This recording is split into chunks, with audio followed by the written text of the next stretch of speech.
Welcome to Franchise Killer, a podcast where we pick movie franchises or wannabe franchises, review them film by film, and see where things went wrong.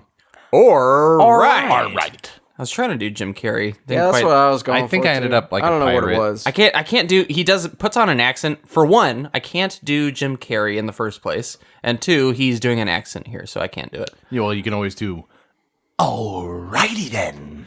Well, you should have led with that. I thought about it. Oh, I didn't well, you do did it now. I didn't. I'm Reese. Across from me we have... Oh, yeah, David.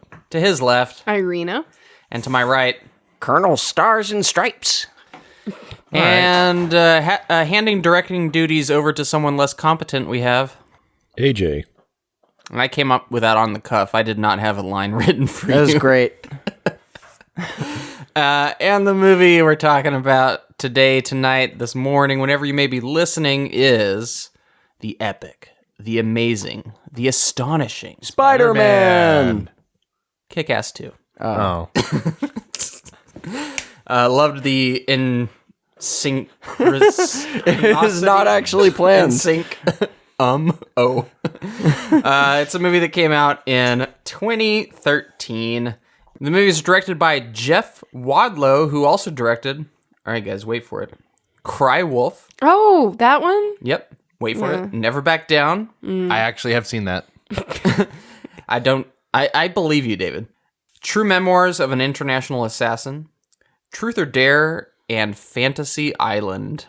Fantasy Island, that was that horror movie that was like kind of Island of Dr. Moreau, but with teenagers and bad. Okay.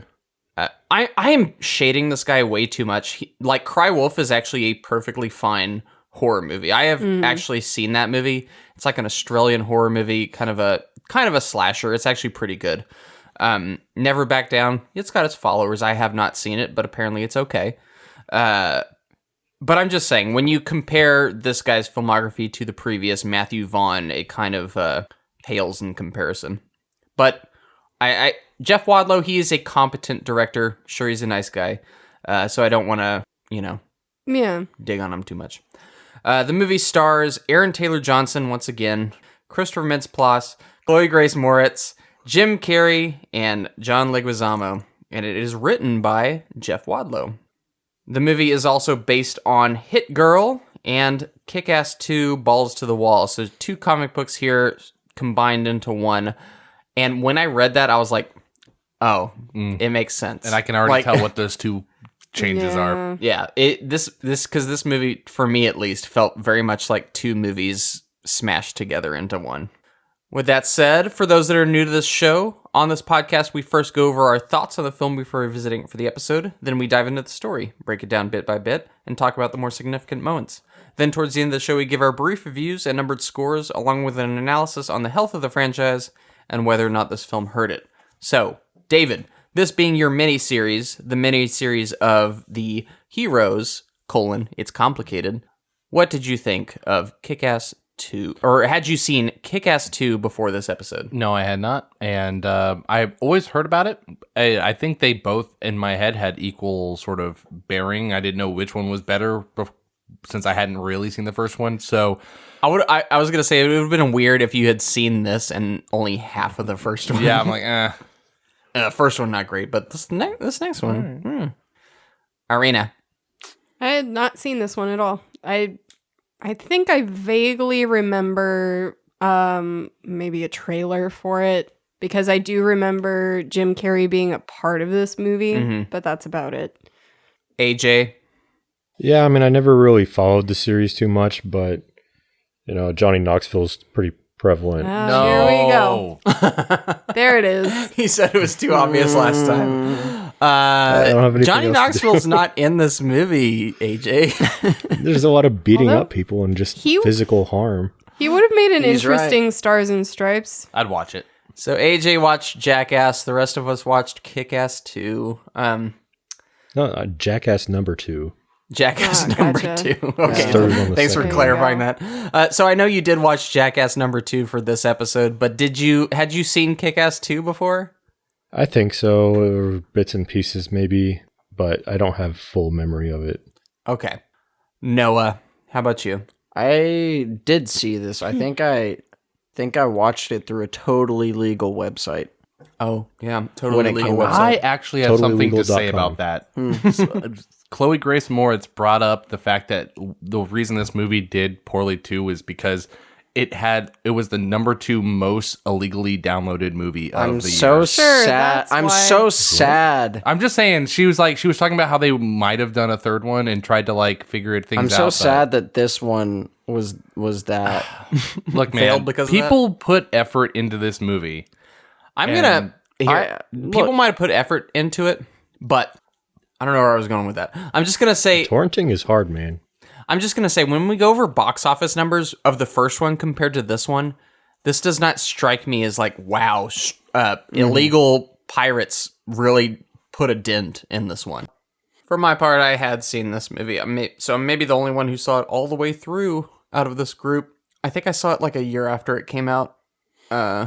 I don't even know when or where I saw it. I did not see it in theaters though. I just remember seeing it. So maybe it was like on sale or something, and I bought it because I That don't sounds about rent. right. I don't rent movies, but if there's a movie that I'm vaguely interested in, I will wait for it to go on some sort of sale, or it's like or it's used somewhere. I'll buy it, and then if I don't like it, I'll just sell it back. Like that's and that is clearly what I think happened with this one. I don't remember explicitly what happened, but I had seen this movie.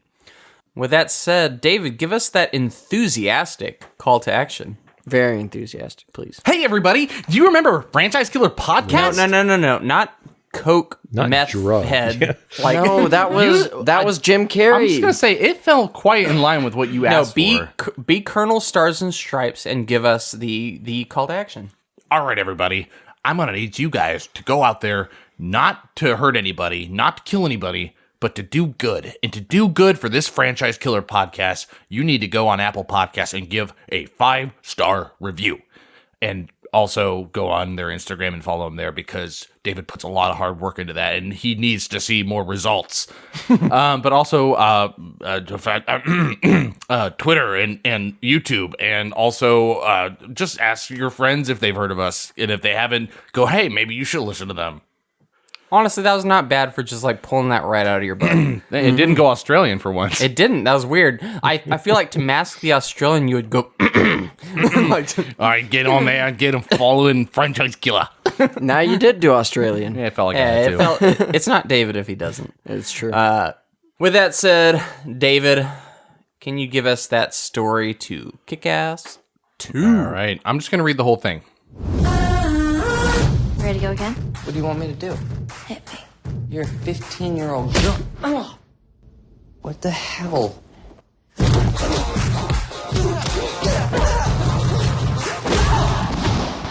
Oh, God. Oh, take your tampon out, Dave.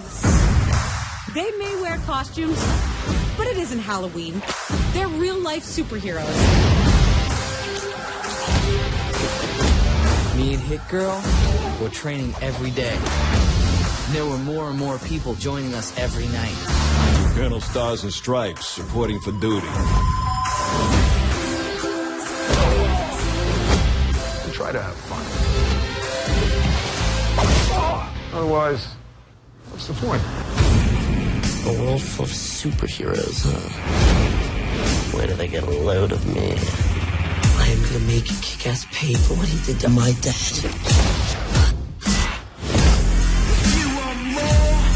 I'm building an evil army. Who is this guy? He's gonna be the world's first real supervillain. We're putting an end to this costume freak. If they're wearing a mask, they're getting detained.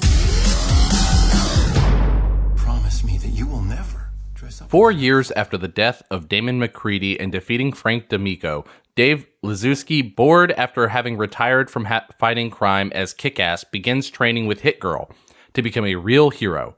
Following the death of his father, Chris D'Amico accidentally kills his own mother by kicking her tanning bed, causing it to short circuit. If you need any other questions on where this movie's going. Now in control of his father's criminal empire, Chris decides to become a supervillain named the Mother Effer. I'll let you use the creativity in your brain to fill in what that word actually is. Adapting a BDSM suit for his costume, and assembles a gang of supervillains called the Toxic Mega C-Word.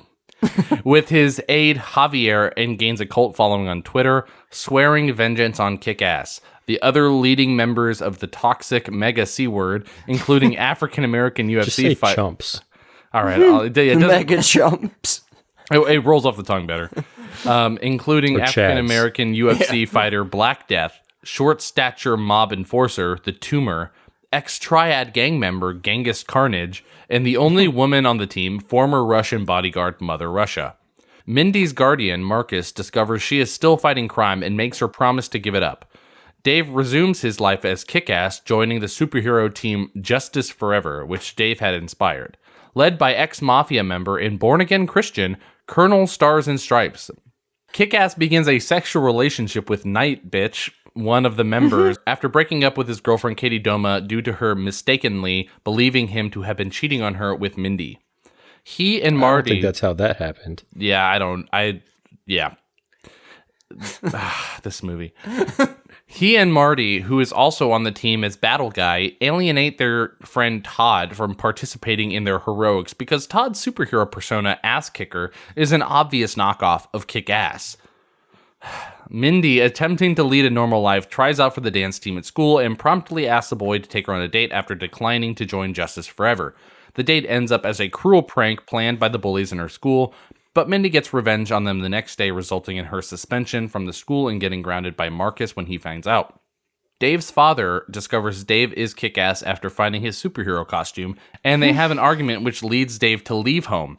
After his imprisoned uncle has Javier killed, a now deranged Chris kills Colonel Stars and Stripes and attempts to rape Night Bitch the following day. But fails due to impotence and has that her was necessary. did this whole sentence, but fails due to impotence and has her beaten up instead.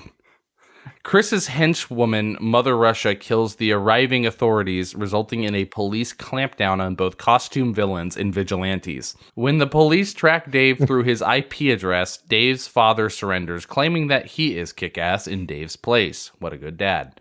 Chris, tipped off by Todd, who has joined the toxic mega chumps, unaware that they are psychopaths, are they?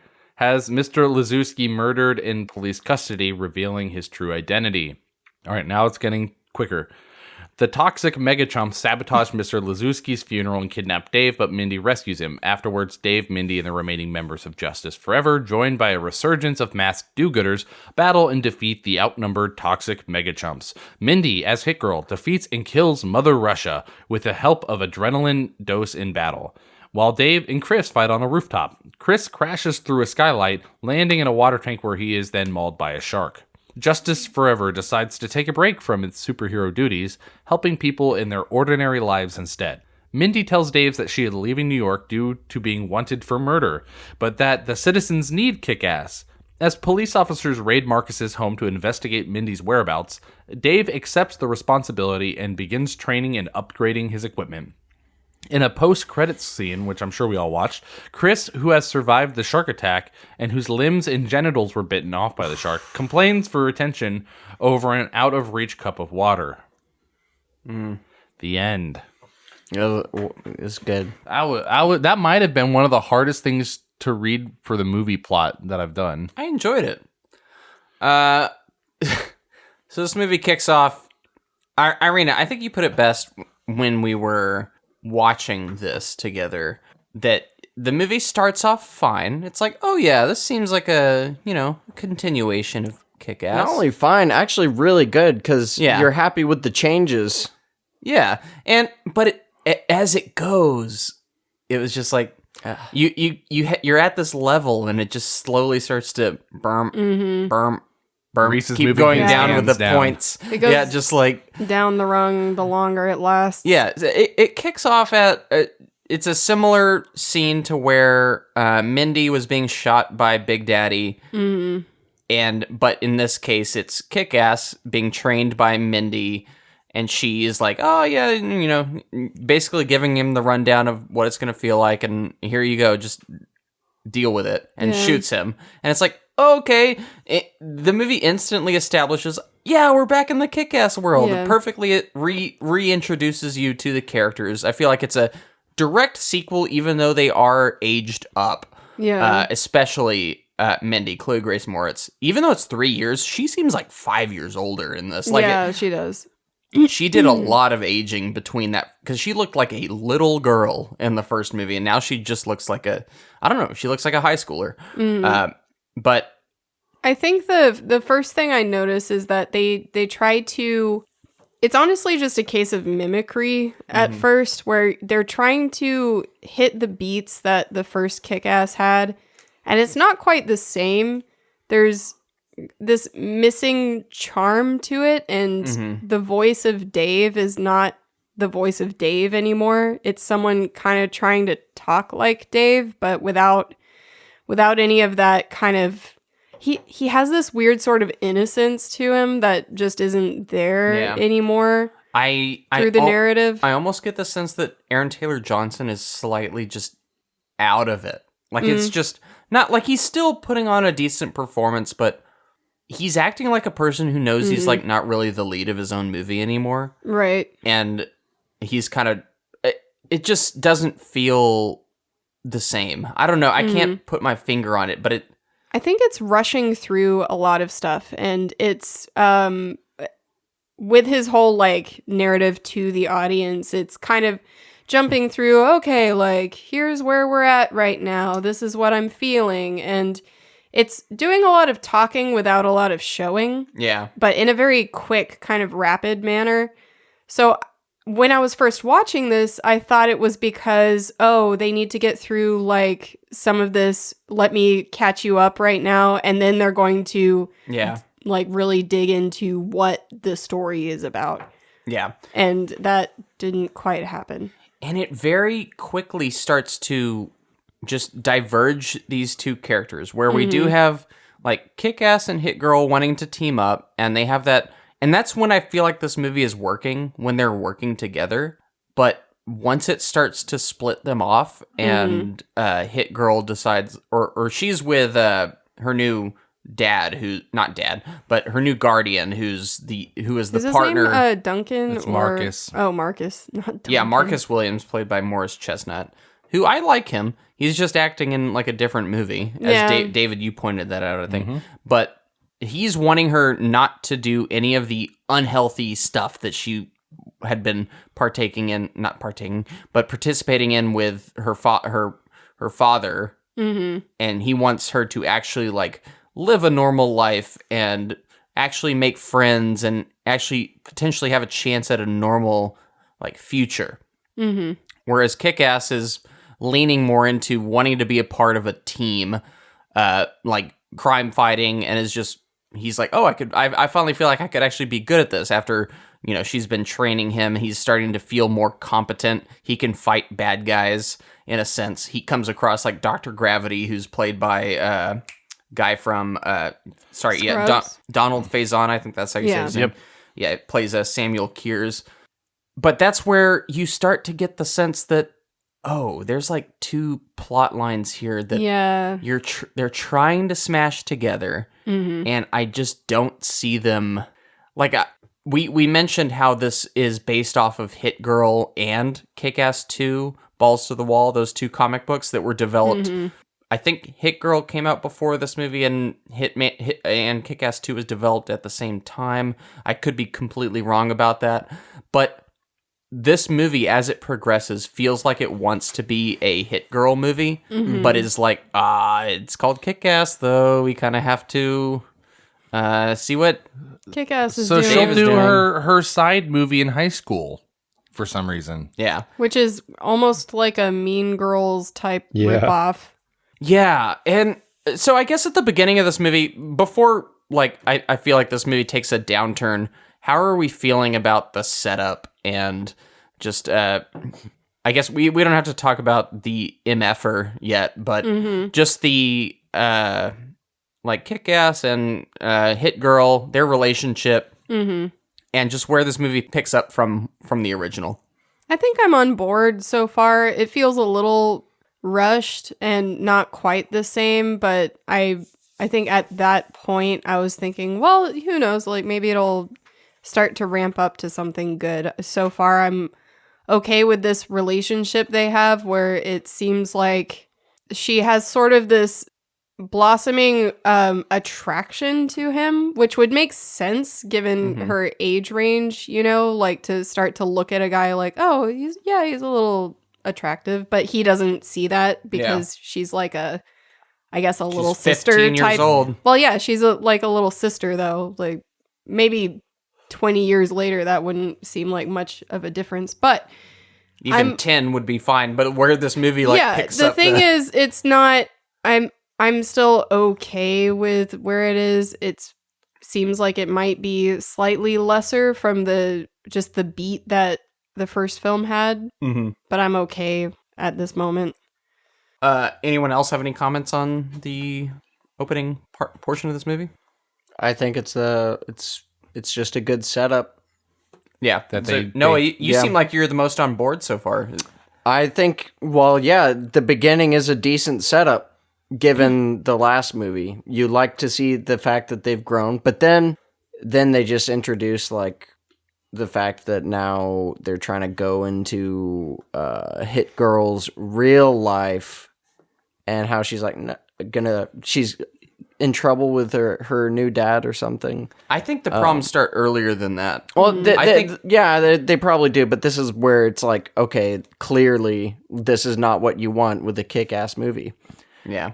Well, when the problem for me is when we find out that the lead villain is Christopher Mintz-Plasse. Yeah, that too. Where, look, that's what I was gonna say. That's where it starts. He is great as sort of like a side villain kind of guy doing his own thing, but we need a strong anchor in this. The problem is this has already conquered territory too. I'm okay with him being the main villain, but the way they just rush that into like just immediately, oh, now I'm like this big thing. It's just too quick. Like, it's like, oh, he kills his mom in a, like, almost Final Destination-y fashion. Like, literally pulled from Final Destination 3, where the two girls are killed in the tanning bed. And then suddenly he's like, you know what? I'm into BDSM and all this stuff, and that's going to be my costume, and I'm going to be called the MFer. Here we go. Like, it was just like, what? Like, I got whiplash in that scene, where it was just like, oh, okay. Yeah. And the sad thing about his character is he becomes totally one note in this movie. He had like 1.5 notes in the past movie where there was at least this slight little tinge of maybe regret for what happened. In this, gone. It's just like full on pedal to the metal. I am completely insane. Not in like a fun jokery way, but more in just like a total cackling villain that doesn't make sense progression-wise from the first character type of way. Well, what's weird, too, is that they have John Leguizamo, who I love, as sort of like in a nothing burger role. Like his lead henchman kind of role, where it's like almost supposed to be like his family, but also maybe a comedic role that I'm, quote, I don't know, maybe comedic. It's not even comedic. No, that's what I'm saying. Like it's not. The one comedic part is he, like, looks at the anal beads or whatever, and there's like this just questionable silence, and then all right, moving on. Funny, I guess. Like, I guess that was funny, cool, but yeah, there are a lot of moments in this that are like, I guess that was funny. Okay, it's just not. Yeah, I just like to imagine whoever like behind the scene of the movie's like, and I'm like, I also hate when they jump from the first movie where I forget her name, his girlfriend, Dave's girlfriend. Oh, Kate. Ex-girlfriend now. Kate, yeah. Like they have this, I don't know, pretty strong attraction to each other and seem like they're doing pretty well. And, there's some dynamic chemistry between them and stuff. And then suddenly, just for the sake of plot, she cheated on him. Like, okay. Yeah. That was so dumb. It was so shoehorned in there out of nowhere. Like, oh, you did this to me? Well, guess what? Like, it's like her character was supposed to be someone that like, oh, I volunteer at this charity or whatever. I'm a pretty nice person. And then all of a sudden they kind of make an excuse for her to be out of the picture. Yeah. So that they can follow this weird whatever high school arc drama, everything. Yeah, I know. Yeah. What's funny is I hated their decision to do that, but it was one of the few times this movie made me laugh was when she was like, his baton is bigger than Kick-Ass's. Is like this bigger than Kick-Ass's. And by the way, I meant his dick. Like it was like a funny moment, but I was like, but that's not what I wanted the movie to do. No. It was It really felt like they're like, get her out of here so we can start a romance with Kick-Ass and somebody else. Yeah. That we don't care about. All of this seems like plot machinations, like quick writing decisions just to like move the chess pieces to where they want them to go instead of naturally like pushing things to where they should be. Yep. Like none of the character decisions feel right in this. Like we have, as we're seeing on the screen, Clark Duke, who's decides, oh, I'm going to be in the superhero group. Yeah. Or I guess we should talk about that.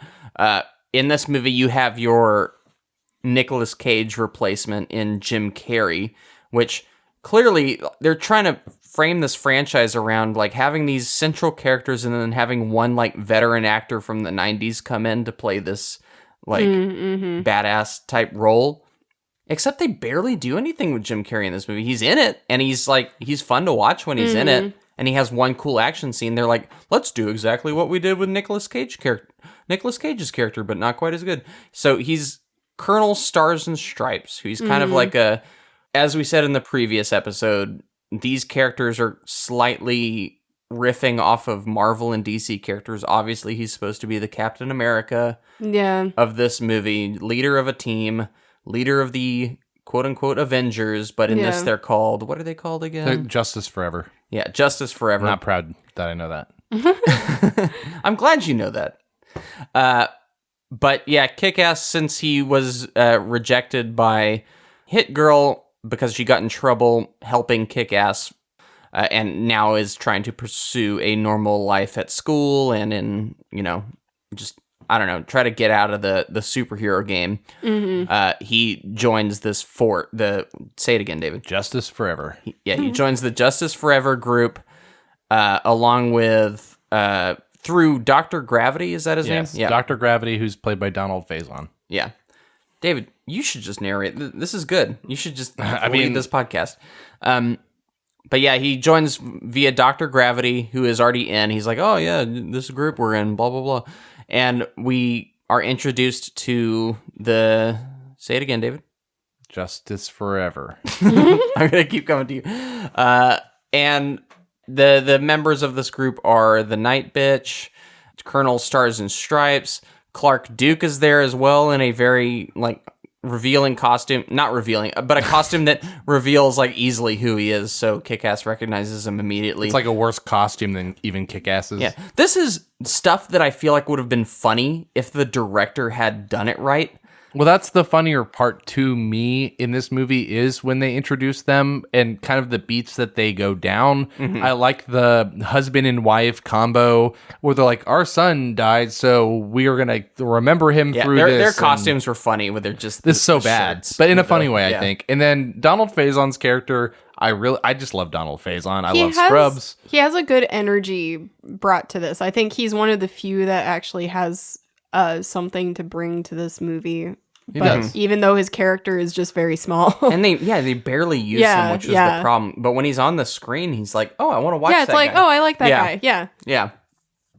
By the way, did y'all catch Daniel Kaluuya in the boxing ring there with the UFC fighter? Yeah.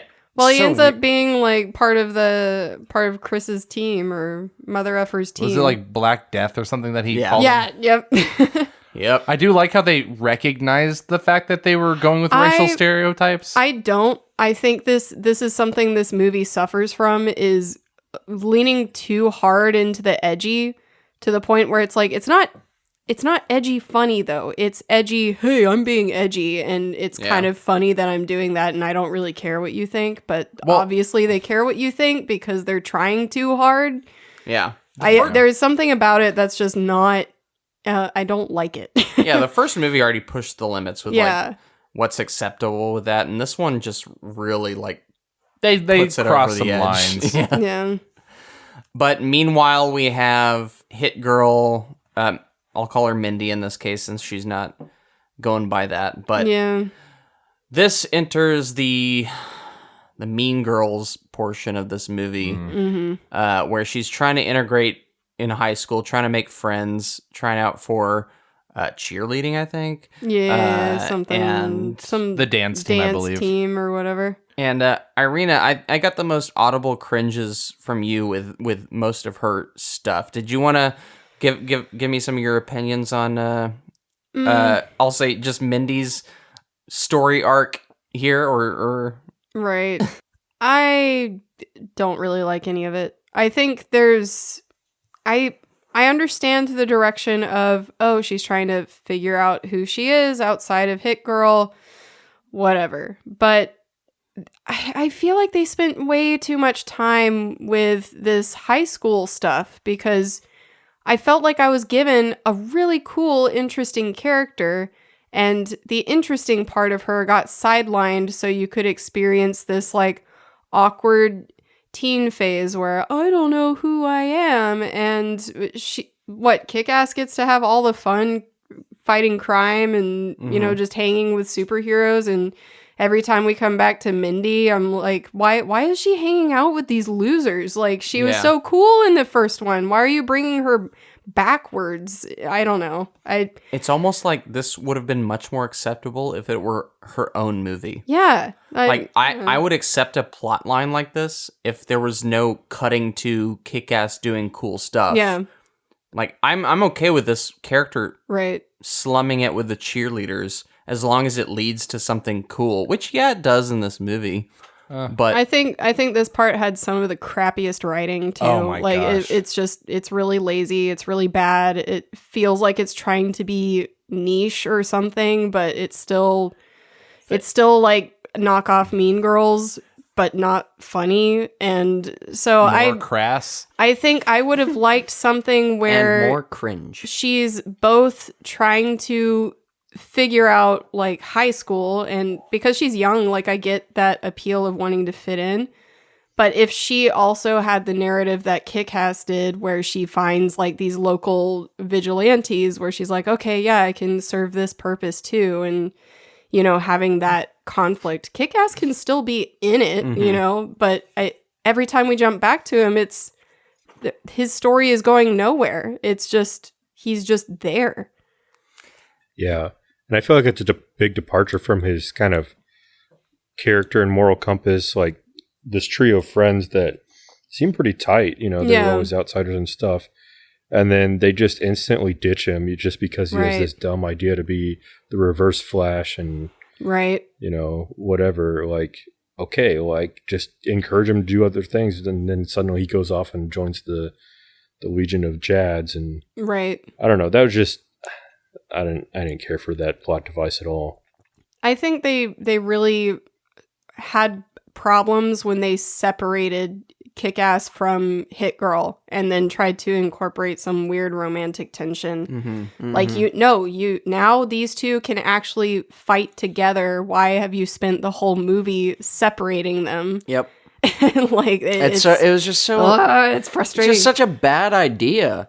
Like, finally you get to see them as the duo. They're like, nope, insert school drama stuff. It's trying to learn it's trying to do the Spider-Man 2 thing, where in Spider-Man 2, Peter Jackson, Peter Parker loses his powers, and so they're trying to do that with the Mindy character, where it's like, oh, maybe I can just lead a normal life and ignore the crime. And the problem is, in Spider-Man 2, it was centralized on Peter Parker for the whole movie. He was your central character. This is trying to she's the side/main character who's losing her powers, and it just doesn't feel, it just feels half-assed. But what were you going to say, AJ? Yeah, and just disclaimer for anyone that's like a fan of the comics and the stuff, like none of us are familiar with the original stories, so if all of this is like, they're following the storyline because that's the original, you know, that's our oversight. But, you know, from a storytelling device, I guess we're, you know, talking about the story itself. Well, it obviously whether it's the didn't fault translate. Well, yeah. I mean, I'm not saying the original work is good or bad either, but, you know, also the work of a filmmaker is adapting something is adapting it for, you know, and modifying it so that it is a better story. So, some of the fault would lie on me as well. And I think there's always an issue made when you try to push two stories together as well. We kind of visited that with the Percy Jackson series, where the second movie was actually two different books trying to be woven together. Oh, but I think Noah ended up liking that one. Oh, yeah, you did, Which didn't one? you? Percy Jackson 2. Oh, yeah. Yeah, that was my favorite. But you're going to run into problems when you try to do that. And I think the writing is just not great. Like, the integration to me seems like two people were assigned to make the movie. And they're like, okay, you do the Hit Girl one, I'll do Kick-Ass. And then we'll just kind of like meet in the middle somehow. And we'll figure out how It's not having together. enough faith in a single story to carry a movie, and when like it can I don't know. There's certain stories that don't have enough meat on the bone to be their own thing, but I'm sorry, I feel like I kind of directed this into like rating the film or like No, you didn't. critiquing No, it, no, but you're fine. I think we're already there. I'm just frustrated. This is a more fast and loose episode. I think The problem listeners will started understand early that. on. That's the thing. You Yeah, know, the that's foundation. yeah. Yeah. The It premise started is like coming good, and apart. it's fan service that Hit Girl has a lot of potential, and so people are glad to see her on screen and have her develop a background and stuff like that. But it's just a huge misstep. Right. Yeah. So cutting back to Kick-Ass, what do we think about the Colonel Stars and Stripes group and Jim Carrey in this? Does he fill the shoes that Nicolas Cage left? Does he bring a lightness or at least does he inject something into this movie that, I don't know, makes it fun in any way? What do y'all think? I think he does, just not as good, if that makes sense. Like the whole coalition of people I didn't care for, but he himself, I was cool with having him in it, if that makes sense. It's not going to replace Nicolas Cage as Big Daddy, of course. But He's not bad. but can't- yeah, if you're going with the coalition of other heroes, he is the only one of them that I approve of. I like the concept of the character. I can't unsee the Jim Carrey-ness, and true. They put prosthetics on him, which really don't do much to change Yeah. his look or his profile. That said, I don't think they hid Nicolas Cage very well either. I don't think that's the point. I think they kind of want you to see that it is that person. Jim Carrey. Like, but I'm a little bit more positive on that. He blended, enough for me. So as far as Jim Carrey goes for me, I did like him. I agree with everything else you were saying in comparison to the first movie, but I did learn that he had a lot, like he didn't care to be in this movie. Yeah. And It was has- more after the fact. Like, Yeah. because he became such a pacifist after this movie. Yeah, well, and he kept complaining during the filming too that he wanted less action scenes. And a lot of the criticism towards him is like, look, if you didn't want to be in an action movie, you shouldn't have joined an action movie. Like, you can't join it and then be a pivotal character that does fighting and then want to back down on Yeah. that. If I the script. recall correctly, he like refused to participate in the press tour after this movie, like to promote it for the theatrical release because he just disagreed with the level of violence in the movie. Yep.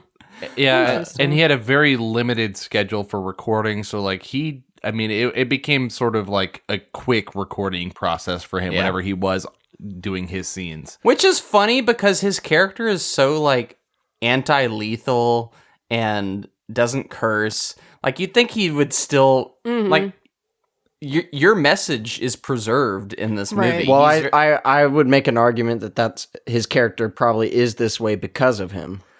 Like, they probably wanted him to be more violent. Or maybe, well, I do think they probably did. I don't know how much they compromised on, but I do think maybe he took it because of the fact that it's a character who was going to do less violence than others.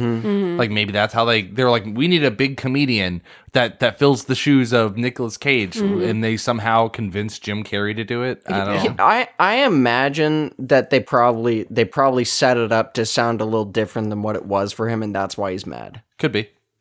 I don't it's hard know. for us to speculate on. Yeah, it's hard to say. Anyway, his character is fairly short-lived in this movie. Like, he gets one cool action scene where he takes down a bunch of thugs. I actually really like the moment where he shows Kick-Ass his gun and like it was never loaded. Yeah, like I was like, I liked that too. There's certain moments that actually hit in this movie that are good that I just wish it had leaned more Few into. and far between. Like, yeah, he really injures people, breaks their bones maybe, but he doesn't like go full tilt on them. He's always restrained. Yeah. And I think it's implied that, or it's not implied, but he used to work with like some gang lord or it says some mafia, some dark people. But yeah, I liked his character.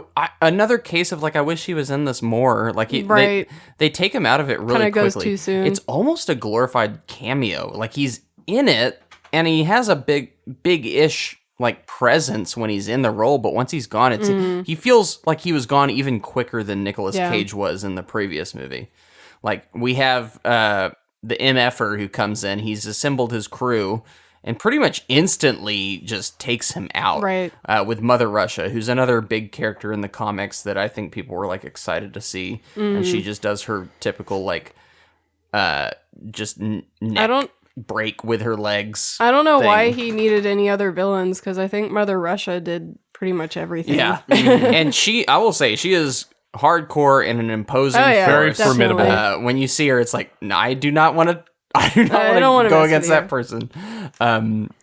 But yeah, I think another one of my just main issues with this movie is just MFers, just the way he's able to recruit all these people.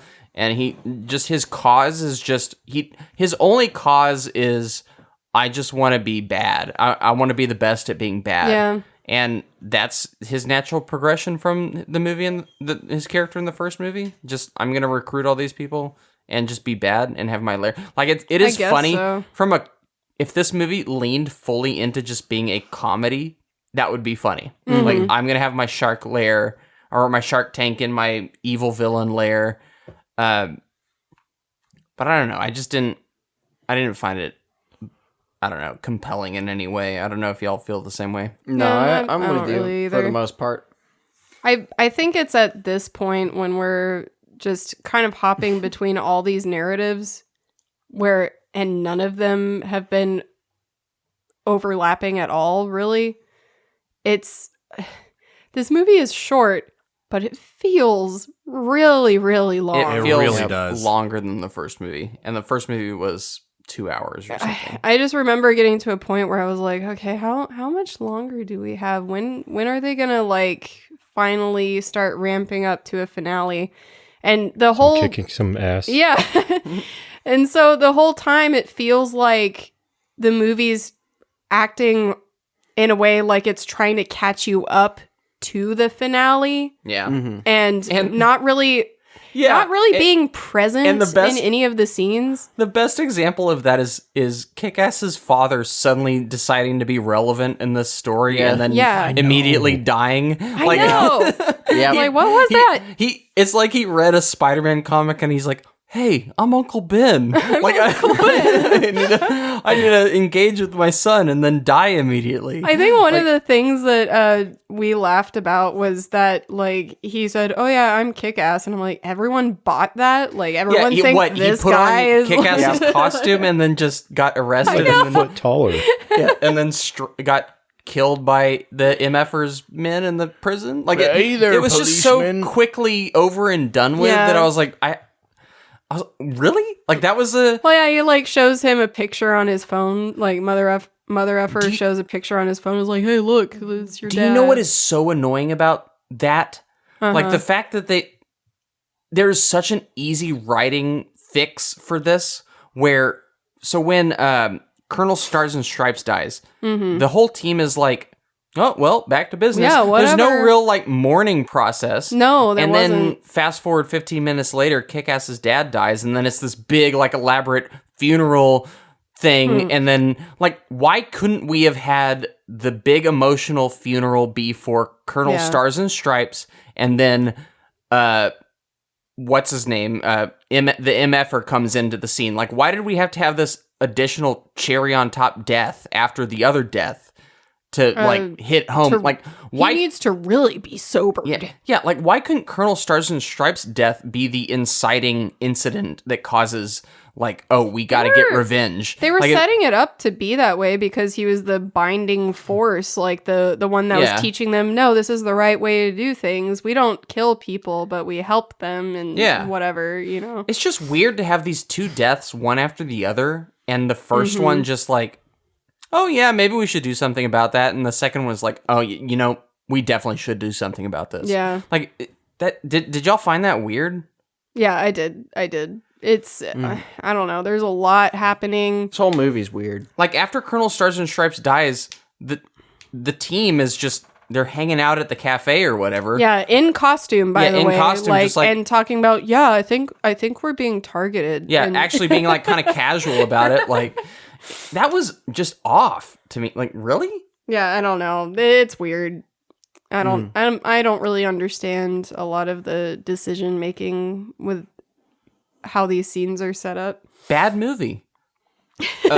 Some positive. Out of all that kind of like just chaos, we'll say garbage, whatever. And the setup of this is not great either. But I think the relationship with Night Witch and Kick-Ass, it's dumb that they have this kind of like fling that's just purely physical and they're in costume still. Yeah, stupid. But the unmasking and where like Dave, I forget her actual name, he actually meets her in the hospital and stuff and still kind of sticks with her. That was touching, and I wish there was more of that kind of human behind the mask element to this that you know, seemed to be Mindy's side of the story too. Like, we learned we're supposedly learning what it was to be Kick-Ass in the first movie, the hero, and then you kind of have to relearn what it is to be the human, right? You know, behind the mask and stuff. Especially on Mindy's story arc, which is what it should be. And I feel like it. I mean, there's those points that really should have just been highlighted so much more. Yeah. It's what's sad is that relationship is pretty much never touched on again after that scene. Not even referenced again. Yeah. It is like that is the last of that. Like, you never see her again. She's never referenced again. It's like she never existed. And then that was almost like Kick-Ass being like, "Hey, you know, sorry you got injured, but you were really just a rebound for me." Yeah, exactly. Oh, I'm not interested. I'm gonna go find Hit Girl, the one I actually like, which is also weird because he doesn't really positive. Bye. Yeah, he really doesn't feel that way about her. It seems like he's just oblivious to the whole thing throughout the movie. Yeah.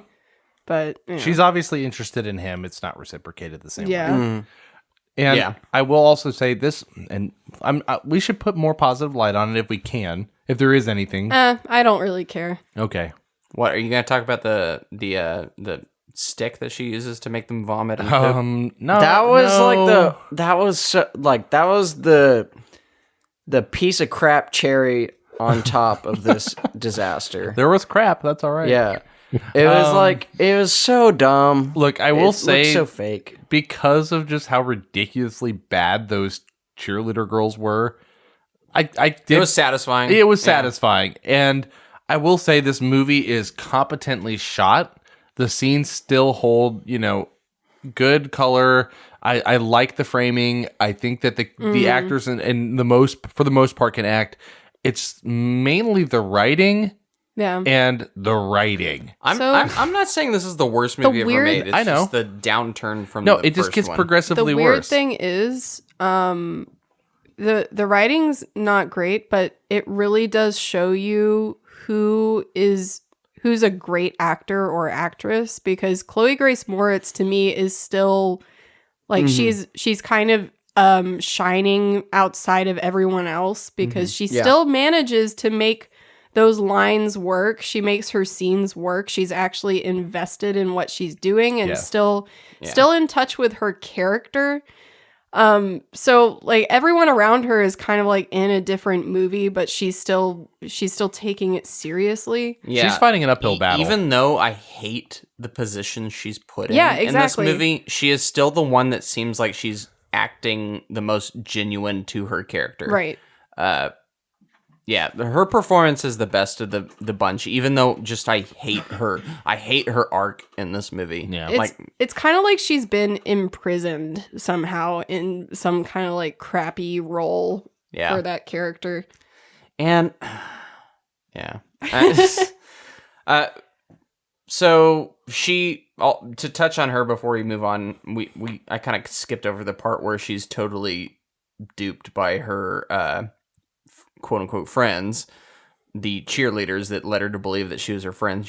They ditch her out in the woods. She uses the stick on them that causes them to projectile vomit and poop, and then she meets up with Kick-Ass for later on. Okay, I'm fast forwarding through this, but she is there at the funeral for his dad when he dies, and this leads into probably, in my opinion, the first time that there's actually a good action sequence in this movie. I like this car chase. I think there's good choreography. She's on the top of this van chasing after the MFer and his crew. So you're saying it took Chloe Grace Moritz finally jumping into the movie in a pivotal role for it to have good choreography? Yeah. No, like, I think there's some good stuff in this scene. Like, she's dodging the bullets as they're shot up into the roof of this van.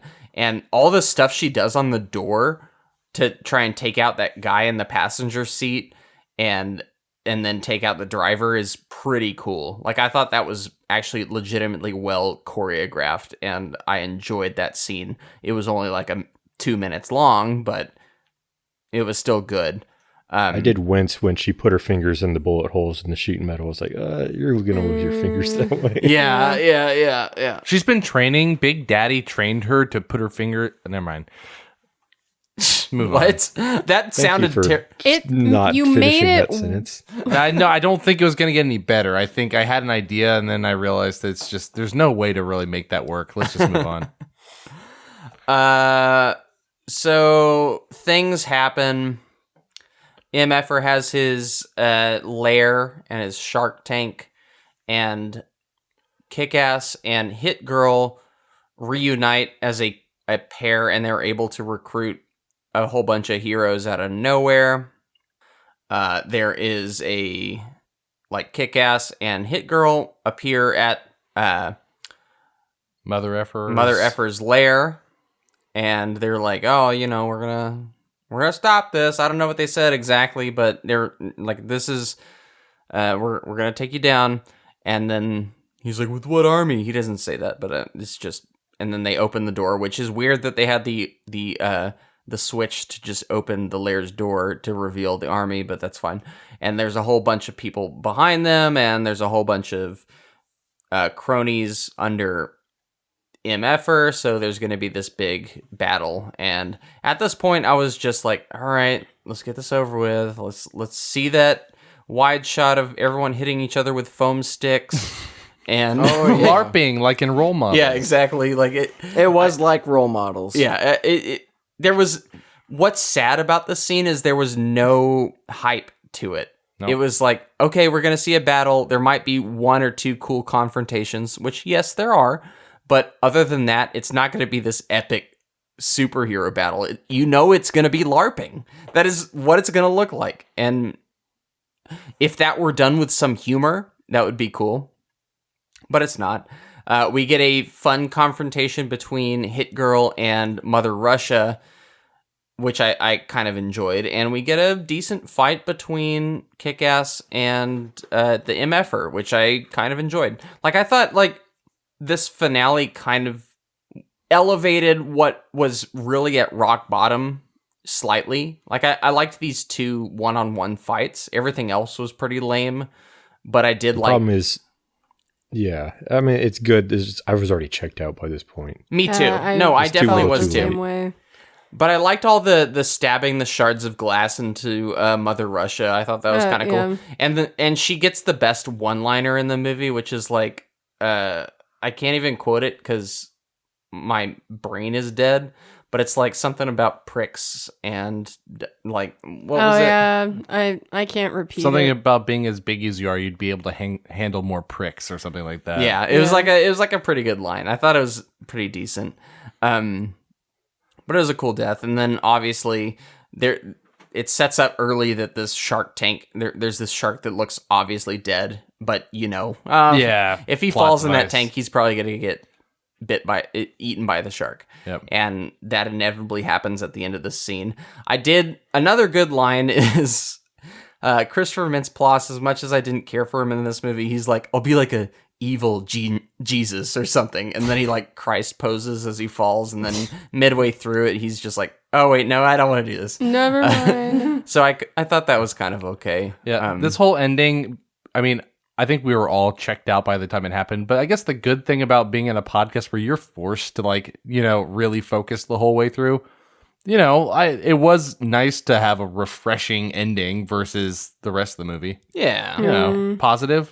And I liked that Kick-Ass tried to be the good guy and grabbed his hand and said, hey, I can pull you up. Like there was he has a moral compass still, but he's like, yeah, he does the whole no, I'm going to die. And then, wow, talk about like a lame shark death. All you see is him like waving his arms and then there's blood. Like bubbling up blood. They don't even have the budget to show any kind of actual shark Also, activity. the shark that they had floating at the bottom of the tank looked very fake. Oh, it definitely was. There was not a lot of effort put into detailing that. That's still kind of comically funny. I feel like other movies have done similar things with like fake animals and stuff, but it just like they put very minimal effort in that. Yeah. So Irina, how'd you feel about the kiss between Hit Girl and Kick-Ass at the end of this movie? Shouldn't happen. I think I'm fine with her having a crush, but it's it's too soon to start doing that. In this movie, in this series, is he supposed to be 18 at this point? I think he's a senior, so he could be 17 or 18. So it's like in high school, yeah, that's real weird. But it's not. It's one of those things where, like, if the characters are aged up, then you're weird. like, okay, it's better. It's like, more this is weird because fine. the actors. Yeah, actually. I think there was just I really liked that. They had sort of a bond in the beginning that felt like a sibling bond, and I kind of wish that was carried forward a little bit. And Big Daddy was the dad. Yeah, I wouldn't mind, like, it's not like a romantic storyline can't develop at some point, but it felt like really unnecessary for this. I am exactly in line with you. I'm not one of those people that thinks it should always be like a brother-sister thing. Yeah. I'm okay with like some sort of romantic angle later on down the line, not in this movie. Yeah, it didn't belong here. Yeah, agree. I mean, because the whole montage, the training montage where she replicates, training him to feel what it feels like to be shot with, bulletproof vest and all that stuff. That was good. And then you had this moment where, they're kind of talking a little bit more seriously in whatever the hideout is. And, it kind of cuts to the view of Big Daddy's suit in the case. And it's almost like, was he going to take up the mantle of Big Daddy and, kind of evolve from Kick-Ass and then become finally something like more? Right. And then but no, that was just, I don't know. Never flat. really happened that way. Never realized. Yep. So any final thoughts on this movie? We do have that scene of him really working out and getting like an actual metal helmet for the sequel that will never happen, or will it? Who knows? Any final thoughts on the movie? Props to Mother Russia. Yeah, she did a pretty good job. She was hardcore.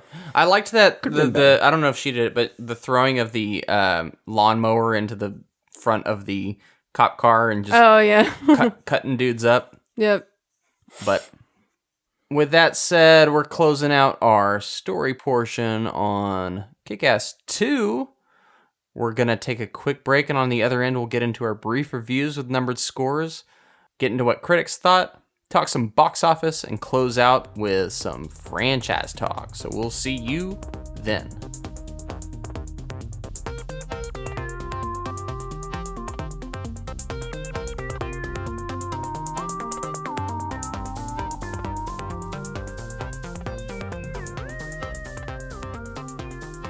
Welcome back.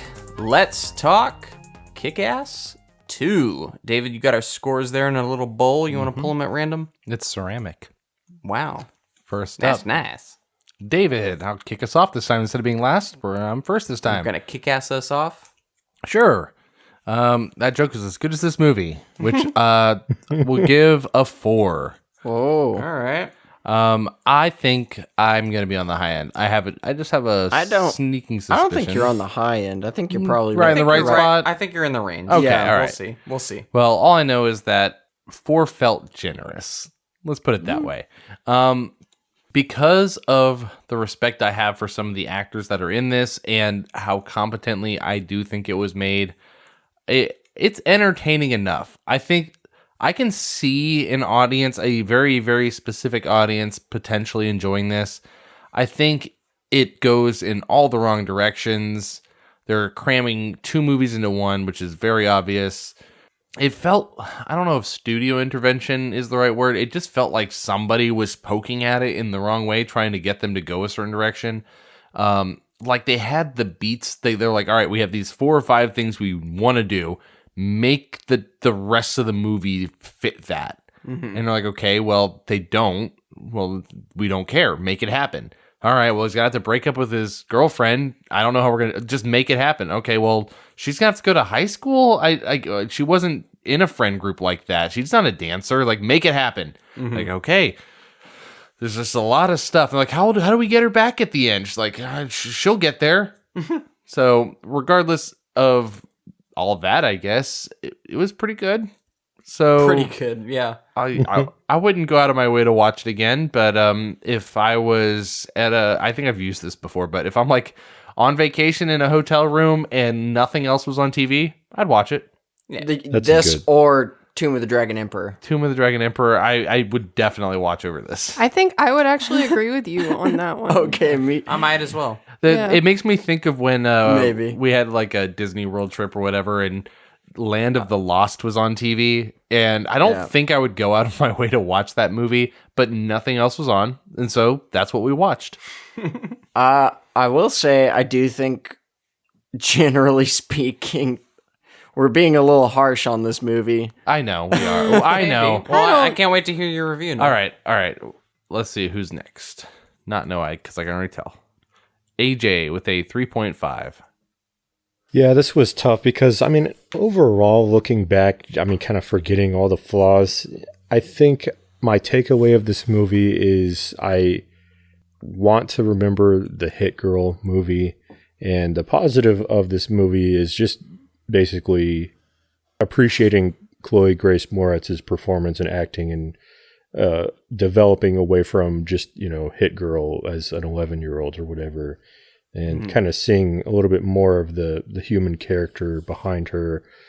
And unfortunately, it was smashed together with another book. And I think, kind of mentioned earlier that I don't know what the original content, like the original story that they're adapting here, and that may have kind of forced their hand a little bit, but still, there's definitely a lot of work to be done still. Mm-hmm. And so I think, yeah, this definitely needed a lot more time and just hashing out story, and it just feels like a movie that was filmed separately. We filmed Hit Girl's side, and then we filmed a Kick-Ass movie, and then spliced them together. And occasionally we did some callbacks to have a couple shots with Kick-Ass and Hit Girl actually, interacting, and then they have this kiss at the end because we thought we had to. I don't know. Yeah, I mean, almost if I watched a skewed version of Mean Girls and just saw Hit Girl, kind of decide to still be a badass and try to, I don't know. It's like a twisted version of Mean Girls plus this extra stuff that is dumb. Yeah. And I really am bothered by the whole, and I still can't remember his name, the third friend who, becomes the yellow version of Kick-Ass and just shows up and we didn't even talk about him. Hangs out in the main, the League of Chads, they're the VIP area, and just like totally says, oh yeah, that, that's his dad. Like, these guys clearly are not good guys. No matter what your friends, these are your lifelong friends. You know that Dave has been like in actual danger before. Why are you going to out him, unmask him as, you know, his family and stuff? That just doesn't make any kind of sense whatsoever. And that's kind of infuriating. And that's I why did have that same thought watching that scene.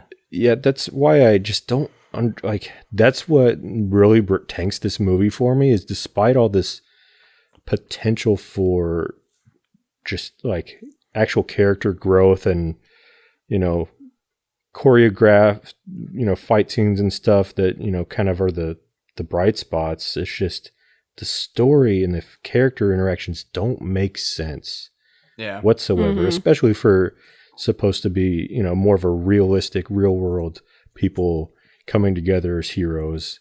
And this group that, you know, came together on the good side, they don't make sense either. I mean, you have this kind of morally upright figure who dies, but then the other friend, he's just there because he wants to be cool, and then he even admits, I lied about all this stuff just to be included. It's just kind of a douchey thing to do, and that's fine.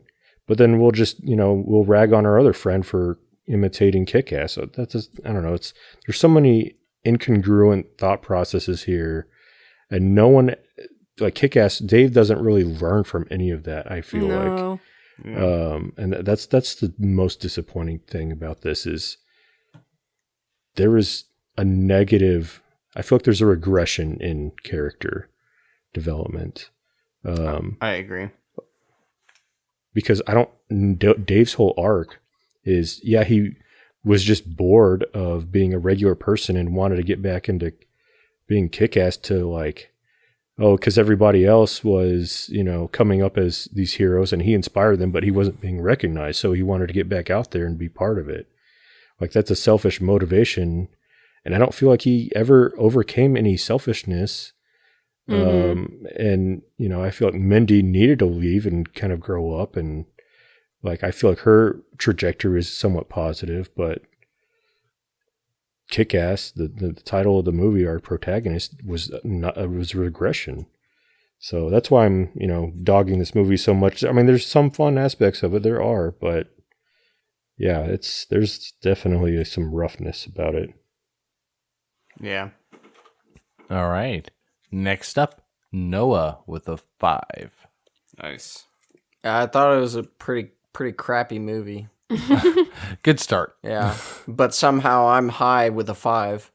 This is a weird one. I think we're all kind of like, It's okay to be higher. No, I know. I'm just I think it is a bad movie, but it doesn't do anything so irredeemably bad as to, you know, put it in the garbage.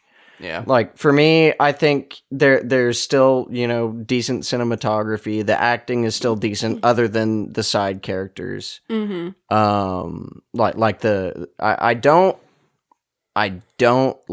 really don't like the whole high school bully storyline. I think that's so stupid.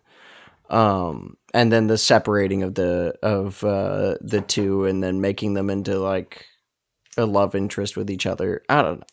I think those two areas are the most offensive to me, and they could have been more interesting with our villain as well. But, you know, I'm not so very surprised that they went that direction, given our first story being as ridiculous as it was. So, you know, definitely could have done better, but I don't think it's like absolute garbage, if that makes sense. Yeah. So, all right. There you have it. 5. Next up is Reese with a 3.5. Yeah, so just echoing a lot of what AJ and David said. What? I'm sorry, I missed what your score was. What was it? 3.5. Oh, okay. I am just so disappointed in this movie. It's a movie that was passed on to another director, but I don't feel like he understood like what made the first movie good. and why it was, you know, in its own way kind of special.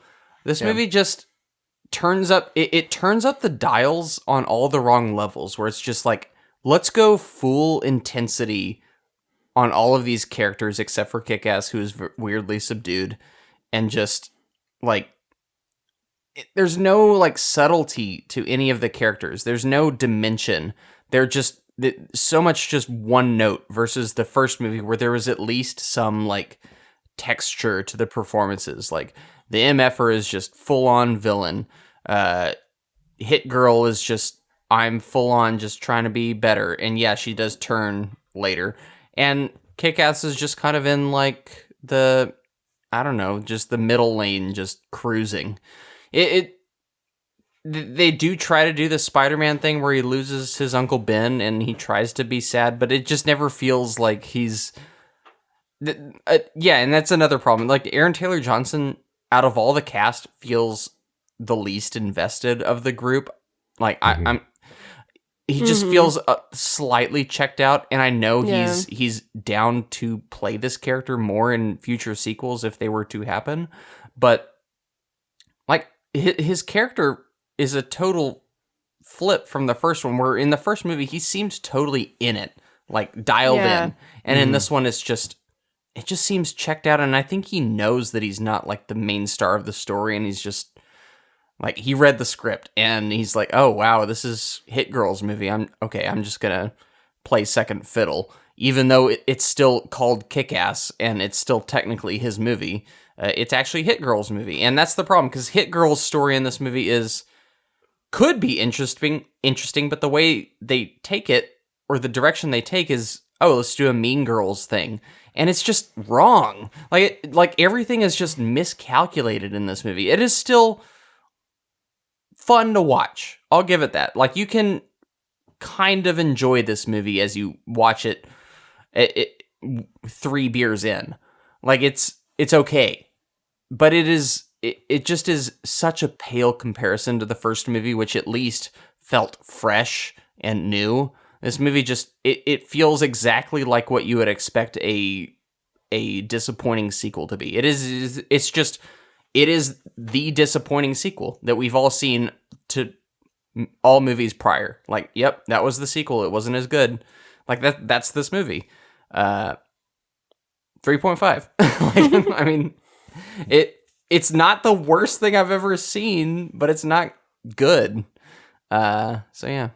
Am I the last one? Nope. Oh, who's next? You just like cutting off the last person today. No, I think I he was asked just checking. this time. You did. Well, let's just go ahead and keep that 3.5 train rolling for Irina. A lot of us are on the same page on this one. Yeah. I think AJ pretty much covered everything that I was going to say, where there's a lot of regression happening, and you can have regression in a sequel, but it has to be followed up by some serious, like, jumping back into progression, and this doesn't pick up that pace at all. It just regresses and then stays there. So, also, not to mention having such a cool character played by Ian Glenn, that's right, for like 5 minutes. I totally forgot about him. He actually carries some kind of venom in his performance just for that brief moment. His Jack Nicholson smile. I don't know if maybe that was something that was like an Easter egg for future movies where he's a really big bad villain. Mm-hmm. But it's actually sad having him in it, because you see potential of something really cool happening and then they take it away. So, and I get so mad watching this, and I don't think it's fun. This movie is not fun for me. I started hopeful, and just as it progressed, I checked out at some point, kind of like Dave, and there's nothing I really want to see again. So 3.5. Yeah. AJ. I mean, that's a great, point with Ian Glenn there. I mean, I just realized I didn't even talk about the bad MF or whatever his name is. Like, that's just so stupid. It's just like a spit in the face to a villain. Like it's just, a foil of a villain to a hero. Like there's just there's no connection whatsoever. It's like, imagine John Wick and the real villain is the guy that killed his dog. Gosh, that is a perfect example. Yeah, that's what that is. So I also think this movie is just an example of someone that was given the ingredients to a recipe. Like they know all the elements that are supposed to make a film, but they weren't given the directions on how to use those ingredients. So it's like you have enough going on that there should be character development, but they're all just kind of thrown in there at once and they're working harder, not smarter. So it ends up having a lot going on and it doesn't go anywhere. So. Agreed. AJ, you want to crunch those numbers for us? All right, we have a group average of 3.9 for Kick-Ass 2, which ties it with The League of Extraordinary Gentlemen, Aragon, and puts it below Pirates of the Caribbean, Dead Men Tell No Tales, and Terminator Genesis at 4.0, and above The Girl in the Spider's Web at 3.8. That's my fault for bringing that down there. Well, AJ, I will say, I think this has very Girl in the Spider's Web quality energy. Like, I think it's very much the disappointing sequel that is technically competent, but also nowhere near the first. I think what Spider's Web has over this, though, is some level of consistency, Like this one is just kind of all over the place. Yeah. Are those the comparisons? That's it. I reckon so. Cool. 3.9. Let's get to critics. How close were we to what the critics thought? Rotten Tomatoes, this movie has a 32%. That's good. With an audience score of 57%. Cool. On Metacritic, we have a 41 out of 100. And an audience score of 6.9. Nice. Wow. And an IMDb of 6.5. So audiences were a little kinder to this one than critics.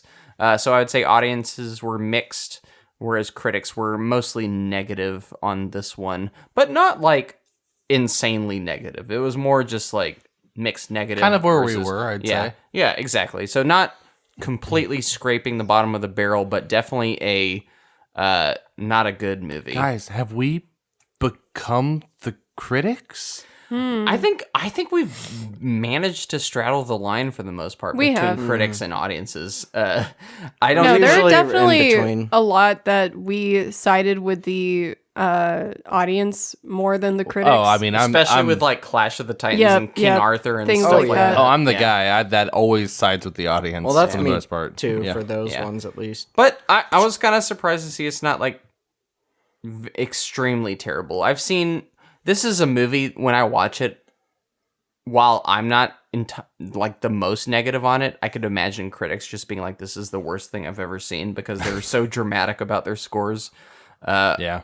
But, kind of nice to see that they're not all completely negative on it. So, yeah, it's bad. It's a bad outlook critically on this one, but not, I guess, the worst case scenario. So, box office. This movie released on August 16th, 2013, so 3 years after the first film. Also playing at the time were movies such as The Butler, We're the Millers, Elysium, and Planes. Disney's Planes. Y'all know that, right? Yeah, I didn't watch the Cars spinoff. With a budget of $28 million, $2 million under the first movie. What do y'all think this movie did worldwide? I'll start with you, AJ. I'm going to say 60. 60. Noah. 50. Irina. I'll go high on this one. I'll go 80. David. So I think you tipped something off in the beginning of this, Reese. No, you did. No. I believe Reese did. Oh, well, I wasn't paying attention. And I may be wrong. We're about to find out. I'm going to stick with the exact same answer I had last time. I'm going to say 100 million. Okay, well, if I said something, you must have misheard me. Dang it, no! AJ is almost exactly on the money. The movie made $61 million. So he is the winner this week. Nice. Yeah. I'm curious to split on these movies globally. or domestic versus worldwide. Yeah, so I can give you the split. Domestically, this movie made 29 million, and internationally, it made 32 million for that worldwide total of 61 million. Yeah, not a success. That said, again, this is another case of the movie not being an outright failure either. It wasn't a complete, total disaster. It did not make as much as the first movie. Also, it was not budgeted as high as the first movie. In addition to this, the first movie had some wishy-washiness about how much the marketing cost and how much the budget actually was. A lot of uncertainty about how much it actually cost. I think this movie was a firm. It cost 28 million, so it made more than double at least. And I know our measure for success is 3 times, but sometimes arguments can be made for 2 times the budget plus it's selling really well on Blu-ray and DVD and whatnot, and just streaming or whatever. So up until as early as this year, up until as late as this year, there have been talks of sequels to this movie. Both Aaron Taylor Johnson and Chloe Grace Moretz have expressed interest in returning to the roles. In addition, Matthew Vaughn has expressed interest in making a third and final film to this franchise, as well as a reboot. However, none of this has come to pass. It's really, if you look at the history for this franchise, it's almost like every year someone's asked in an interview, whether it be Chloe Grace Moretz or Aaron Taylor Johnson, someone says, "Hey, what about Kick-Ass 3?" And they're like, "Yeah, I'd be interested in it if it could happen." And they just keep passing the ball back to the other person. It's here, kick the ball to you, kick the ball to you, kick the ball to you. The Kick-Ass soccer game continues to go on. The latest word on this movie is from Matthew Vaughn, who I believe in, let's see here, in 2021, Vaughn revealed that a reboot is actually in the works and will be out in 2 years. That said, Matthew Vaughn and Mark Millar, the people most involved in the Kick-Ass property, are constantly saying things that sound like this, and it never really happens. So I don't know how much stock I put into that actually happening, but Matthew Vaughn seems pretty confident in a reboot to Kick-Ass eventually happening. What do y'all think? Do you want a third movie in this franchise? Do you want a reboot, or do you want this thing to just die? I would be okay with a do-over. If you maybe pulled that whole turning a blind eye to the sequel and just doing a different sequel that comes after the first, and the Terminator route. Yeah, so I think I would be down to watch it if it had some of the original cast and creators and directors involved. I'd be cool with it. David? Yeah, I don't know. I liked what this one did in the first one. It was kind of a fun romp. If they made a reboot, I'd watch it. It's not one I'd be clamoring for, but I'd watch it, give it a chance. Yeah. And then maybe, if they succeeded, I would promote it. But if it came down to trying to do a third movie in the same franchise, I would say no go. No, thank you. Yeah, exactly. AJ, how about you? I'm fine with leaving it where it is. I kind of just want to see the first Kick-Ass as what it is, and with a less successful sequel. I have a hunch, and again, no background on it, but I have a hunch that the source material is just not great for exploring and expanding, because clearly in this franchise and what they've gone for is the action and the silliness of it over exploring, kind of this overarching theme. What we're talking about for David's series here is real world heroes, or superheroes that have a more mundane origin, or I don't know, integration into actual nitty gritty Postmodern. stuff. Yeah. And this concept that Kick-Ass presents has a lot of routes they can go in exploring that, but they haven't even really cracked the seal on that at all. So I wouldn't be interested really, other than just, watching Kick-Ass again just for fun. Yeah. So I don't know. That's just me. Noah, would you see a continuation to this? Yeah. I think as long as it's remedied, like all the issues. Like Irina said, it'd be pretty cool to wipe away the second movie and do a redo on that and see what happens. Yeah. Because I do enjoy this world that they're in, as weird as it is. Yeah. But if it's continuing off of this one, I'd maybe watch it, but I would not have high hopes. Yeah. I'm one of the weird ones where I would see a continuation of this series, but only if Matthew Vaughn closed it out with his own idea. Bring back the original cast. I think it'd kind of be cool to see him in an older version just to see where they've progressed and then just close it out. But under the right direction. It'd have to be Matthew Vaughn, someone who knows how to treat this property properly. Yeah, bring a bit more of the Kingsman flavor, I think that would. Yeah, exactly. Matthew Vaughn closes trilogy out. I'd be happy to see that. Under any other circumstance, though, I'm willing to just let this thing die. And hey, reboot it if you want. I don't care about this franchise or this property, so if they reboot it or not, whatever. I'm weirdly more in the camp of hey, close this thing out, and then maybe you'll rekindle my interest in this IP. But yeah. Or just full-on spin-off of a Hit Girl exclusively. Yeah.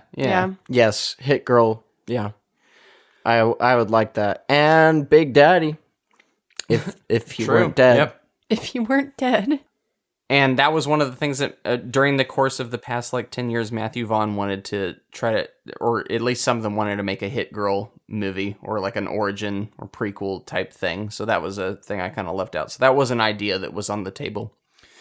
But yeah, this closes out our Kick-Ass franchise. Did both Kick-Ass 1 and 2. Good job, you guys. Woo! Next week, we've got Unbreakable. We're getting into the Shyamalan movies. I forget the name of the trilogy, but it's the name of the train from Unbreakable. There's an official name for the trilogy. But yeah, next week, it's going to be Unbreakable, followed by Split, and then Glass. All right. East Rail 177. Thank you. East Rail 177 trilogy. That's a mouthful. Yep, starting with Unbreakable next week. We'll see you guys. Goodbye. Bye. Try to have fun. Otherwise, what's the point?